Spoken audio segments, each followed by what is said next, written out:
नमस्कार, आप देख रहे हैं IBS 24। मैं हूं आपके साथ राहुल सिन्हा। सिटी लाइट में आपका स्वागत है। इस बुलेटिन की शुरुआत करेंगे इस वक्त की एक बड़ी खबर से। रायपुर से बड़ी खबर, जहां पर बीजेपी ने मंत्री अमरजीत की बिना मूंछ वाली फोटो पोस्ट की है। लिखा, क्या खूब लगते हो, बड़े सुंदर दिखते हो। मंत्री अमरजीत भगत ने कहा था, कांग्रेस नहीं जीते तो मूंछ कटा दूंगा। मंत्री अमरजीत भगत के बयान के बाद बीजेपी ने ट्वीट किया है और ये फोटो देखिए आप, बिना मूंछों वाली फोटो अमरजीत भगत की। उन्होंने दावा किया कि अगर कांग्रेस नहीं जीती तो मूंछ मुंडवा लूंगा। उन्होंने लिखा, बीजेपी ने लिखा कि क्या खूब लगते हो, बड़े सुंदर दिखते हो। तो आज ही मंत्री अमरजीत भगत ने दावा किया था कि अगर कांग्रेस नहीं जीती तो मूंछें मुंडवा लूंगा।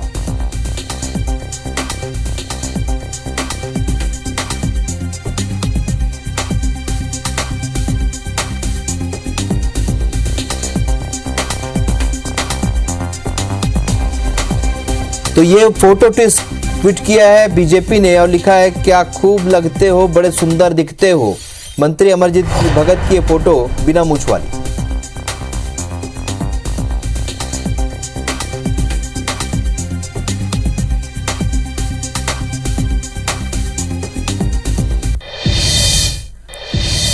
रुक करेंगे रायपुर से मिली एक और बड़ी खबर का, जहां पर बीजेपी के विधानसभा घेराव के दौरान 20 पुलिसकर्मी घायल हुए हैं। 2 ASP, 2 DSP समेत 20 पुलिसकर्मी घायल हुए हैं। तो विधानसभा थाने क्षेत्र का यह मामला है।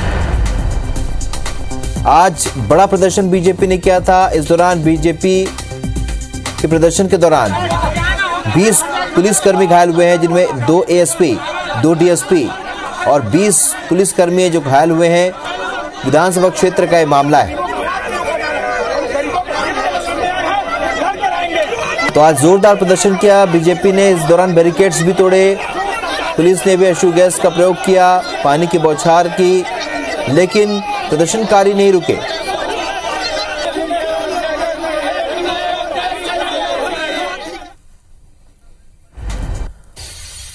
वहीं एक और बड़ी खबर आपको बता दें, रायपुर में विधानसभा घेराव में शामिल होने आया बुजुर्ग लापता हो गया है। बुजुर्ग बाबूलाल प्रजापति लापता हो गया है। रामनगर का ये रहने वाला बताया जा रहा है, जो कि लापता हो गया है। विधानसभा थाना क्षेत्र का मामला है। तो विधानसभा घेराव में शामिल होने के लिए पहुंचे बुजुर्ग लापता हो गए हैं। बुजुर्ग बाबूलाल प्रजापति इनका नाम बताया जा रहा है, जो कि लापता हो गए हैं। रामनगर का रहने वाला ये बुजुर्ग बताया जा रहा है, जो कि लापता है। विधानसभा थाना क्षेत्र का यह मामला है।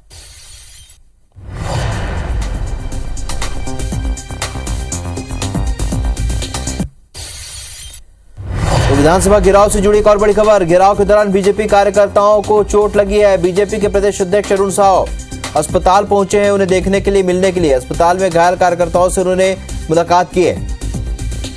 तो बड़ी संख्या में यहां पर बीजेपी के कार्यकर्ता घायल हुए हैं, चोट लगी है। और रायपुर में बीजेपी के प्रदेश अध्यक्ष अरुण साव ने अस्पताल में देखने के लिए पहुंचे हैं। अस्पताल में घायल कार्यकर्ताओं से उन्होंने मुलाकात की है। राजेश पिछड़ा हमारे सहयोगी फोन लाइन पर जुड़ चुके हैं। राजेश, आज एक बड़ा प्रदर्शन यहाँ पर बीजेपी ने किया था और उसके बाद ये 2 बातें सामने आई। पहले तो पुलिस वाले भी बड़ी संख्या में घायल हुए हैं, वहीं एक बुजुर्ग के लापता होने की भी जानकारी मिल रही है। क्या अपडेट? देखिए, भारतीय जनता पार्टी का ये बड़ा प्रदर्शन था। सैकड़ों की संख्या में लोग यहाँ पर आए थे। 3-3, 4-4 बैरिकेड भारतीय जनता पार्टी के कार्यकर्ताओं ने तोड़ा और इस दौरान पुलिस के साथ उनकी झूमाझटकी हुई। पुलिस ने भीड़ को कंट्रोल करने के लिए वाटर कैनन भी चलाया और इसके अलावा अश्रु गैस के गोले भी छोड़े। तो इस पुलिस के साथ झूमाझटकी में और अश्रु गैस के जो गोले छोड़े गए थे, उसमें कुछ पुलिस भारतीय जनता पार्टी के कार्यकर्ता घायल हुए हैं। उनको अस्पताल में एडमिट किया गया है और जब इस बात की जानकारी प्रदेश के अध्यक्ष अरुण साव को हुई तो वो तत्काल अस्पताल पहुंचे और अस्पताल पहुंचने के बाद उन कार्यकर्ताओं से मिले, उनकी इलाज ठीक से चल रहा है कि नहीं चल रहा है, ये उन्होंने बात की। और जो झूमाझटकी हुई है उसमें कुछ पुलिस वाले भी घायल हुए हैं, उसमें कुछ अफसर भी हैं, तो वो भी घायल हुए हैं। तो इस मामले में क्योंकि बहुत सारे लोग थे, एक बड़ा प्रदर्शन था, सभी लोग सभा होने के बाद वो विधानसभा घेराव के लिए जा रहे थे। और काफी उनमें जोश देखा जा रहा कार्यकर्ताओं में, और यही वजह थी कि पुलिस जब जब उनको रोकती थी तो उनके साथ झूमा झटकी की स्थिति निर्मित हो जाती थी। 4 बैरिकेड भी उन्होंने तोड़ा, और इस झूमा झटकी में बैरिकेड तोड़ने के दौरान भी बहुत सारे भारतीय जनता पार्टी के कार्यकर्ता घायल हुए। उनको देखने अरुण साव पहुंचे थे हॉस्पिटल, उनके साथ प्रदेश के महामंत्री जो है विजय शर्मा भी पहुंचे थे। एक और जानकारी मिली थी कि इसमें शामिल होने के लिए बुजुर्ग आया था, वो अब तक घर नहीं पहुंच पाया है, तो पुलिस उसकी भी पतासाजी यहाँ पर कर रही है। जी चलिए राजेश, इस जानकारी के लिए बहुत बहुत शुक्रिया। तो बड़ा प्रदर्शन यहाँ पर बीजेपी ने किया था, और उससे जुड़ी अपडेट यह है कि बहुत सारे पुलिसकर्मी घायल हुए हैं, तो वहीं कई कार्यकर्ता भी घायल हुए हैं जो कि अस्पताल में भर्ती हैं, और उन्हें देखने के लिए, मिलने के लिए प्रदेश अध्यक्ष अरुण साव अस्पताल पहुंचे।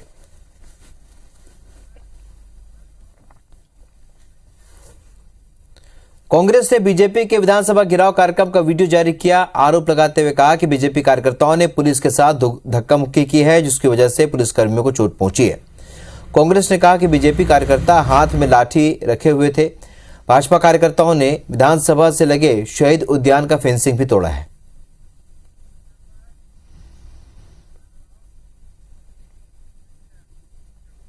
तो भाजपा के विधानसभा घेराव को लेकर छत्तीसगढ़ के गृह मंत्री ताम्रध्वज साहू ने कहा है कि भाजपा का प्रदर्शन बेहद विफल रहा। पुलिस की ओर से अश्रु गैस, वाटर कैनन का प्रयोग किया गया और भाजपा नेताओं पर लाठीचार्ज नहीं किया गया। उनसे बात की हमारे संवाददाता सौरभ सिंह परिहार ने। प्रधानमंत्री आवास को लेकर भाजपा ने आज विधानसभा घेराव किया है, और उनका दावा था कि 1 लाख से ज्यादा कार्यकर्ता इसमें शामिल हुए हैं। मेरे साथ अभी गृह मंत्री ताम्रध्वज साहू जी हैं। ताम्रध्वज जी, भाजपा का कहना है कि कार्यक्रम सफल रहा है, हम विधानसभा तक पहुंच गए हैं, सरकार हमारी बात नहीं मानी, लेकिन हम सदन तक पहुंच चुके थे।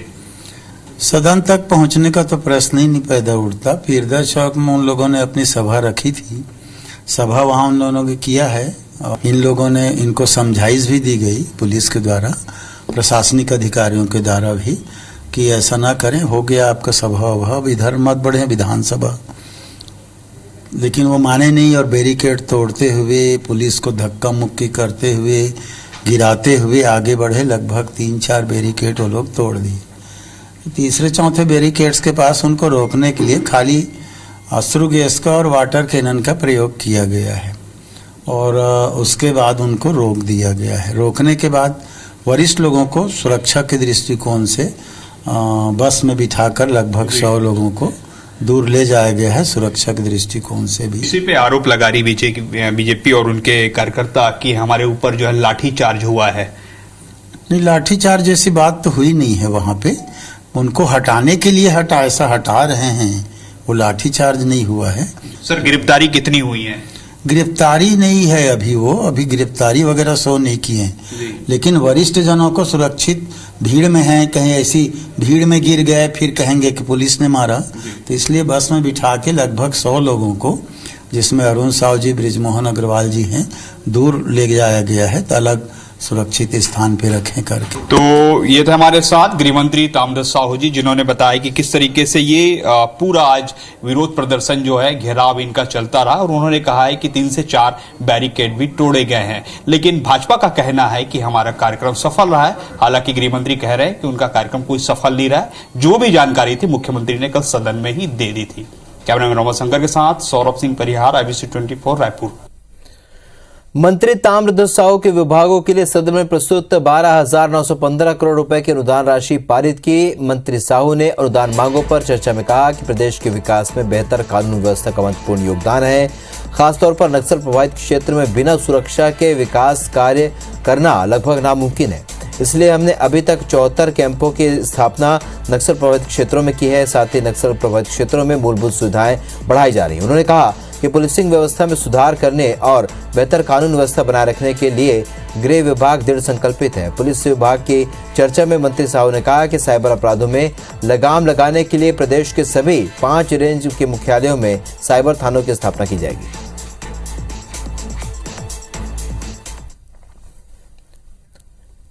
इधर मध्य प्रदेश विधानसभा में आज हिंदी नहीं बल्कि उर्दू पर बवाल हुआ। बीजेपी के विधायक यशपाल सिंह सिसोदिया ने सदन पटल पर प्राइवेट बिल रखा, जिसका मकसद उन्होंने आईपीसी की शब्दावली से मुश्किल शब्दों को हटाने को बताया, जिसका कांग्रेस ने विरोध करते हुए बीजेपी पर वर्ग विशेष को टॉर्चर करने का आरोप लगाया।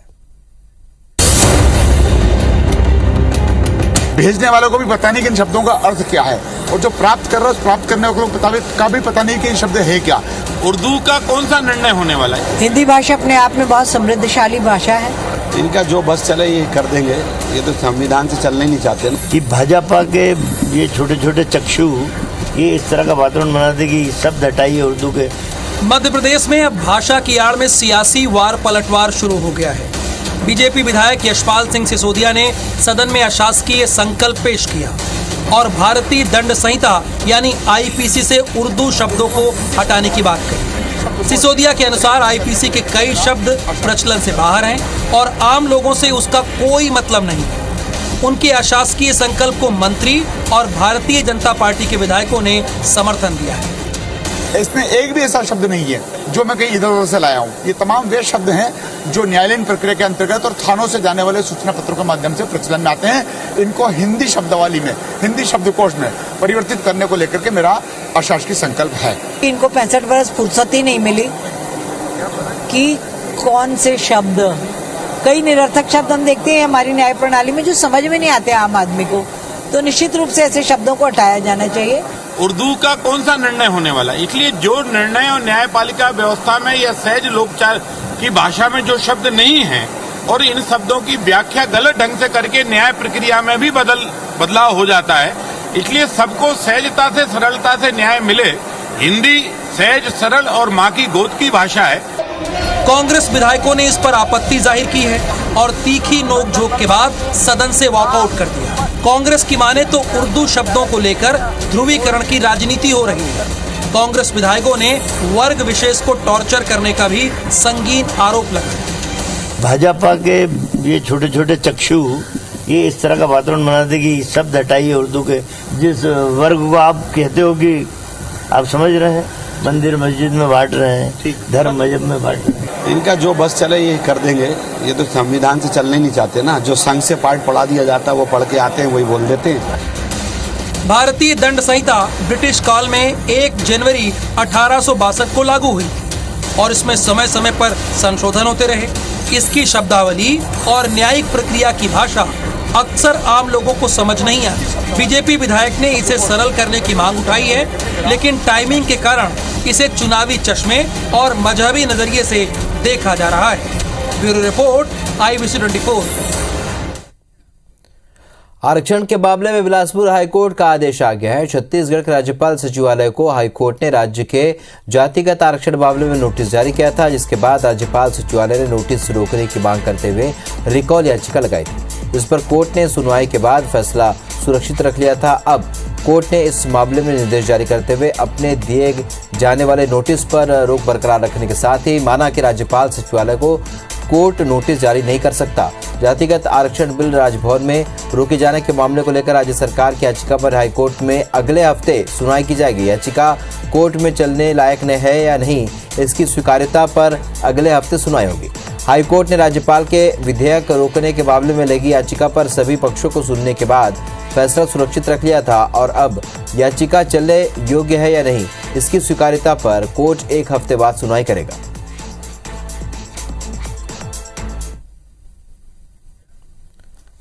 मैट्रिमोनियल साइट पर खुद को लंदन में आर्किटेक्ट बताकर एक ठग ने स्वास्थ्य विभाग की एक महिला से 13.5 लाख की ठगी कर ली। महिला ने 4 से 5 बार में अलग अलग ट्रांजैक्शन कर युवक को रकम भेजी। महिला की शिकायत पर पुलिस ने आरोपी के खिलाफ 420 का मामला दर्ज कर लिया है। पुलिस के मुताबिक बलवान पटेल नामक एक युवक ने खुद को लंदन में आर्किटेक्ट बताकर शादी करने की बात कही थी। इस दौरान युवक ने लंदन से इंडिया आने का खर्च बताकर 13,28,000 रुपए खाते में जमा करा लिए। पुलिस ने इस मामले को गंभीरता से लिया। मामले में पुलिस किसी बड़े गिरोह के शामिल होने का अंदेशा जता रही है। पुलिस ने मैट्रिमोनियल साइट को भी पत्र लिखकर युवक के संबंध में जानकारी मांगी। प्रार्थिया के द्वारा उन लोगों की आपस में चैटिंग हुई और आरोपी ने यह उन्हें झांसा दिया कि मुझे अब इंडिया वापस आना है, इसलिए कुछ आप पैसे भेज दीजिए ताकि मैं जल्दी आ सकूं। कुल अलग अलग समय में 13,28,000 रुपया उनके अकाउंट में ट्रांसफर किया गया। इंदौर के बीएम कॉलेज को प्रिंसिपल विमुक्ता शर्मा हत्याकांड में पुलिस की लापरवाही को लेकर हाईकोर्ट की इंदौर बेंच में याचिका लगी है। याचिकाकर्ता एडवोकेट विनोद द्विवेदी ने अपनी याचिका में पुलिस पर सख्त कार्रवाई की मांग की है। याचिका में इस पूरे घटनाक्रम को व्यवस्थित श्रेणी में मानते हुए कोर्ट से मांग की गई कि पुलिस की लापरवाही रवैये के चलते ये वारदात हुई है, क्योंकि 1 साल में मृतका विमुक्ता शर्मा ने पुलिस को 3 बार शिकायत की, लेकिन आरोपी के खिलाफ कोई सख्त कार्रवाई नहीं की गई। इसलिए सस्पेंड टीआई और मौजूदा ग्रामीण एसपी भगत विरदे के खिलाफ डिपार्टमेंटल इंक्वायरी की मांग की गई है। इस पर कोर्ट ने डीजीपी को नोटिस जारी करते हुए उनसे जवाब मांगा है। तो एसपी और दोनों टीआईओ के विरुद्ध हमने डिपार्टमेंटल एक्शन की मांग करी है। साथ में प्रदेश में जो भी माननीय उच्च न्यायालय के आदेश का पालन नहीं हो रहा है, उसको पालन किए जाने हेतु डीजीपी को आदेश देने हेतु ये याचिका लगाई गई थी, जिसको माननीय उच्च न्यायालय ने सुनवाई के बाद ग्राह्य करके नोटिस जारी किया है और डीजीपी से जवाब मांगा है। घटना जो घटी है इसमें तो 3-4 बार उन्होंने शिकायत की थी। ऐसी कई घटनाएं हैं जो हो रही थी और कई आवेदन ऐसे हैं कि जो साल भर भी निकल गए, उस पर कोई कार्रवाई नहीं हुई है और बड़ा संगीन आरोप है वो। पुलिस की जो कार्यशैली है ये कहीं ना कहीं अपराधियों को के हौसला बुलंद कर रही है, तो इस पर कहीं अंकुश लगे, इसके लिए हमने ये सारी चीज़ें की है। ठंडे बस्ते में जा चुके एंटी भूमाफिया अभियान को लेकर एक बार फिर से पुलिस एक्शन मोड में है। दरअसल सुप्रीम कोर्ट से जमानत पर रिहा भूमाफिया चंपू अजमेरा, चिराग शाह, नीलेश और हैप्पी धवन की जमानत निरस्त करने के लिए इंदौर पुलिस ने इंदौर हाईकोर्ट में याचिका दायर की। इन सभी आरोपियों ने कई लोगों को धोखाधड़ी का शिकार बनाया है। हितग्राहियों को वापस प्लाट देने की शर्त पर सुप्रीम कोर्ट ने सभी आरोपियों को जमानत दे रखी है, लेकिन जब से इन आरोपियों को जमानत मिली है उन्होंने ना तो प्लाट खरीदारों को उनके प्लॉट वापस किए हैं और ना ही पुलिस का सहयोग कर रहे हैं। ऐसे में पुलिस ने हाईकोर्ट में याचिका दायर कर मांग की है कि सभी सफेदपोश शातिर बदमाश हैं, इन्हें इस तरह से खुले में छोड़ा नहीं जा सकता। माननीय सुप्रीम कोर्ट से इस कंडीशन पर जमानत हासिल किए थे कि हम लोग पीड़ित पक्ष को राहत देंगे, न्याय देंगे, समझौता करेंगे, कुछ लोगों के पैसे वापस करेंगे, कुछ लोगों को प्लॉट है तो प्लॉट वापस करेंगे। परंतु बाद में जमानत के पश्चात इन लोगों ने पुलिस प्रशासन को कोई इतना सहयोग नहीं किया। विदिशा के खेड़ी से एक दुखद खबर आई है, जहां पर बोरवेल में फंसे 7 वर्षीय लोकेश की सांसें थम गई। बोरवेल गड्ढे में अपनी जिंदगी की सांसों को समझने की कोशिश करने वाले लोकेश ने आखिरकार दम तोड़ दिया। 24 घंटे चले रेस्क्यू ऑपरेशन के बाद भी लोकेश को नहीं बचाया जा सका। वहीं मध्य प्रदेश के मुख्यमंत्री शिवराज सिंह चौहान ने पीड़ित परिवार के लिए 4 लाख आर्थिक सहायता की घोषणा की। जिला कलेक्टर उमाशंकर भार्गव ने खुले बोरवेल वाले किसान पर दंडात्मक कार्रवाई की बात कही। हमने काफ़ी कोशिश की, आप लोग भी सभी थे, और ये ऑपरेशन हमने 24 घंटे के पहले ख़त्म किया। बट बड़ा अनफॉर्चुनेट रहा कि हम लोकेश को बचा नहीं पाए। माननीय मुख्यमंत्री जी ने इसमें संवेदनाएं व्यक्त की और माननीय मुख्यमंत्री ने बच्चे का जो परिवार है उसके लिए 4 लाख रुपए की आर्थिक सहायता देने की घोषणा की है। कार्रवाई निश्चित रूप से जो दोषी है, जिसका वो है बोर है, जिसने नहीं ढका था, हम उनके खिलाफ हमारे जो सुसंगत कानून है उसके तहत कार्रवाई करेंगे। भोपाल के कमला नगर इलाके में अन्नपूर्णा मंदिर में माहौल बिगाड़ने के इरादे से भड़काऊ पर्चा चिपकाने वाले आरोपी को पुलिस ने गिरफ्तार कर लिया है। आरोपी ने मंदिर के पदाधिकारी से पुरानी रंजिश का बदला लेने के लिए उसके नाम से पर्चे चिपकाए थे। आपको बता दें कि 27 फरवरी को मंदिर पदाधिकारी केसर सिंह ने कमला नगर थाने में शिकायत दर्ज करवाई थी कि उसके नाम से मंदिर परिसर में भड़काऊ बयान वाले पर्चे चिपके थे और पुलिस ने मंदिर से लेकर आसपास के करीब 50 सीसीटीवी कैमरों को खंगाला और कमला नगर के कटोरा सुल्तानाबाद में रहने वाले खुवेंद्र यादव को हिरासत में लेकर पूछताछ की, जिसमें आरोपी ने पोस्टर चिपकाने की बात को स्वीकार कर लिया। आरोपी रीजनल रिसर्च लेबोरेटरी में संविदा पर प्रोजेक्ट एसोसिएट के पद पर काम करता है।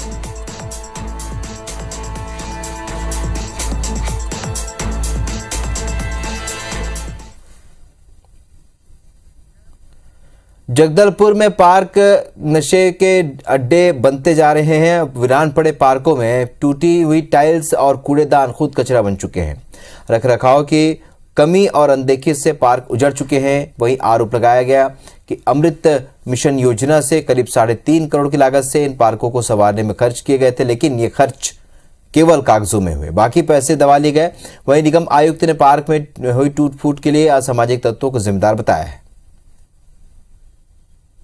यहाँ शहीद पार्क की जो स्थिति है टोटल जर्जर हो चुके हैं यहाँ पर, और पूरे कचरे, जगह जगह कचरों के ढेर है और जगह जगह पूरे गंदगी फैले हुए हैं। 3.5 करोड़ रुपए लागत से इन्होंने शहीद पार्क है, नक्षत्र वाटिका है, भगत सिंह जो लालबाग का पार्क है वो पार्क है, लक्ष्मी नारायण है, यहाँ पे किसी पार्क में 50 लाख, किसी पार्क में 60 लाख ऐसे इन्होंने खर्च किए।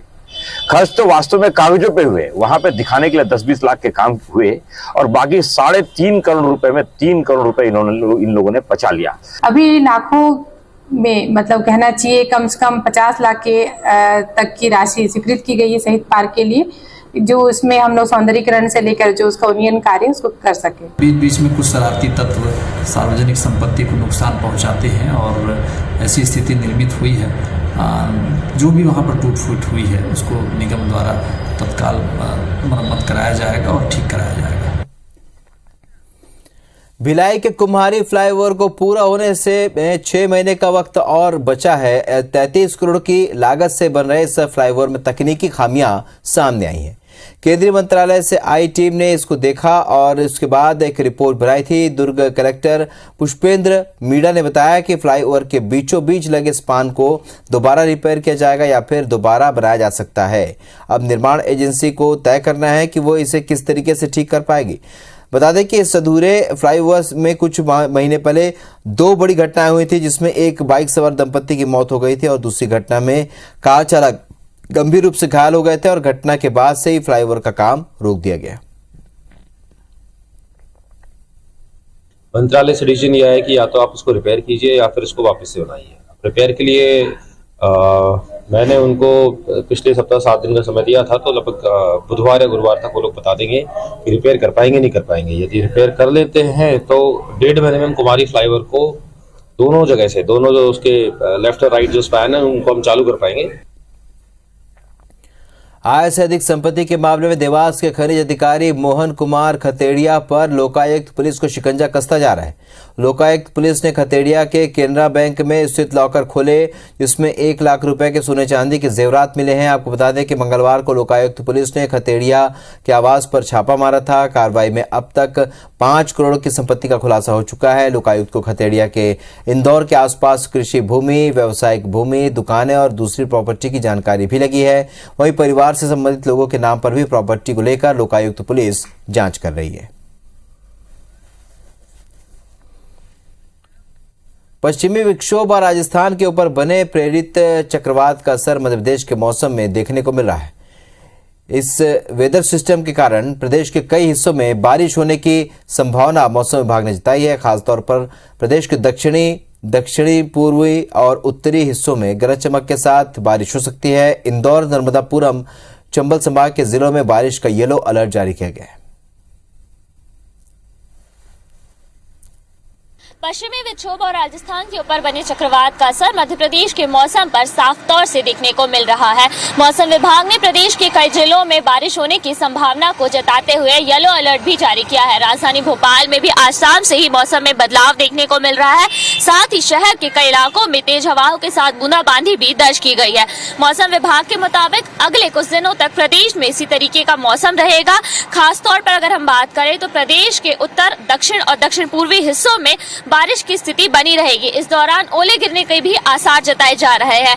इंदौर, ग्वालियर, चंबल संभागों के जिलों समेत दतिया, शिवपुरी, सीहोर, पन्ना, सागर, मंडला, दमोह, जबलपुर, सिवनी और नरसिंहपुर में गरज चमक के साथ बारिश हो सकती है, जिसके लिए येलो अलर्ट भी जारी किया गया है। कैमरा पर्सन अजय मालवीय के साथ नीलम गुरवे, IBC 24 भोपाल।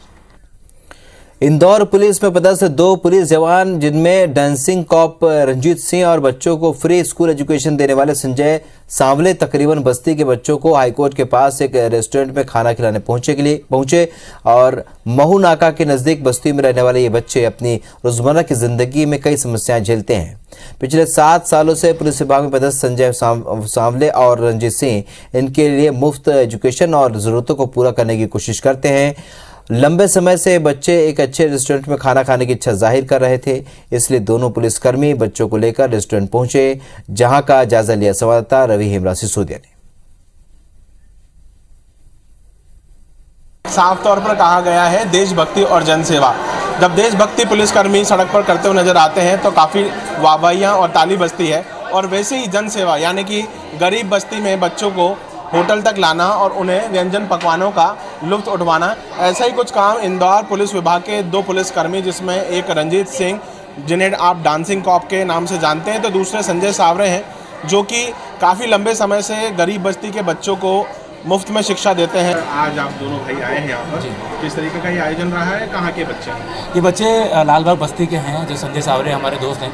हम लोग मॉनिटरिंग करते हैं इन बच्चों को, जो कि अपनी बस्ती में रहते हैं, या जो गरीब बच्चे हैं जो भटक जाते हैं रास्तों से, या जो बारातों में आपने देखा होगा गरीब बच्चे चिल्लम लेके चलते हैं। ऐसे गरीब बच्चे जो एजुकेशन से बहुत दूर है, उन सबका हम इकट्ठा करते हैं और संजय उसको मॉनिटरिंग करता है, और हम लोग बस बैक सपोर्ट करते हैं। ख्याल रखते हैं कि ऐसे बच्चे जो छूट जा रहे हैं शिक्षा से, है ना, और उनके पास जो एक गैप हो जाती है आम लोगों में और गरीब बच्चों में, हम उस गैप को ख़त्म करना चाहते हैं। आप और संजय कोई मेंटर ही हैं, क्योंकि आपने भी कहीं ना कहीं स्ट्रगल करके ये आयाम पाया है।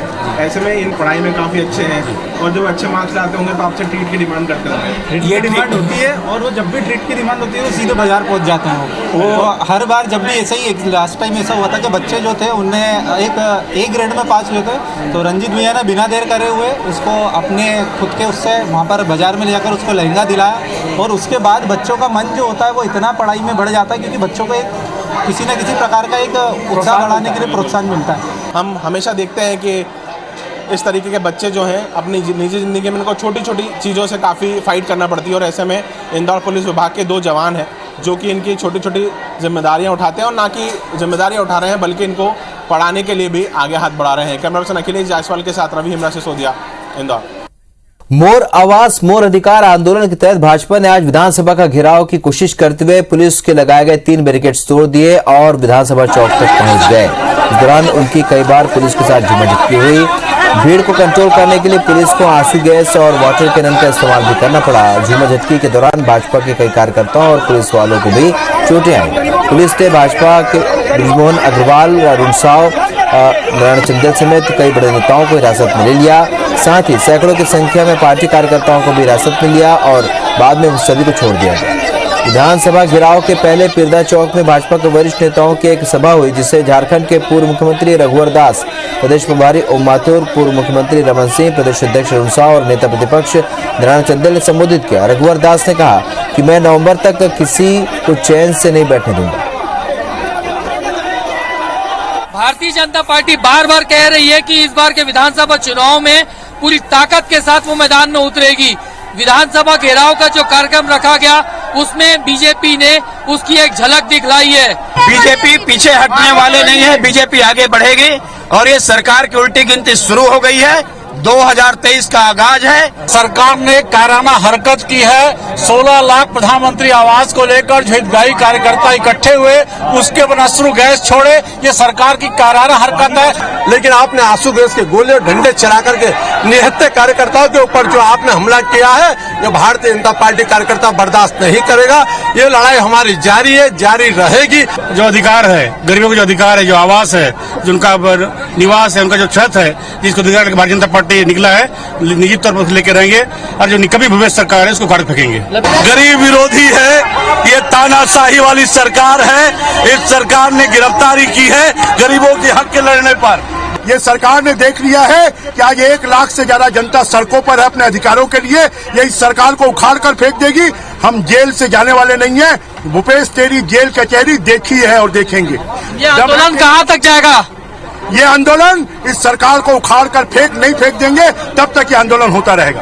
देखिए, बीजेपी के विधायक हैं, बृजमोहन अग्रवाल जी पूर्व मंत्री भी हैं और अरुण साव को भी सुना। तमाम बीजेपी के कार्यकर्ता प्रदर्शन में मौजूद रहे और गिरफ्तारियां भी दी है और साफ उनका कहना है कि सरकार जितने जोर आजमाइश करना है कर ले, लेकिन वो अब सड़क पर उतर चुके हैं और विधानसभा चुनाव तक बीजेपी शांत नहीं बैठेगी। सरकार को उखाड़ के फेंक के ही बीजेपी जो है वो दम लेगी, ऐसा बीजेपी विधायकों का, नेताओं का कहना है।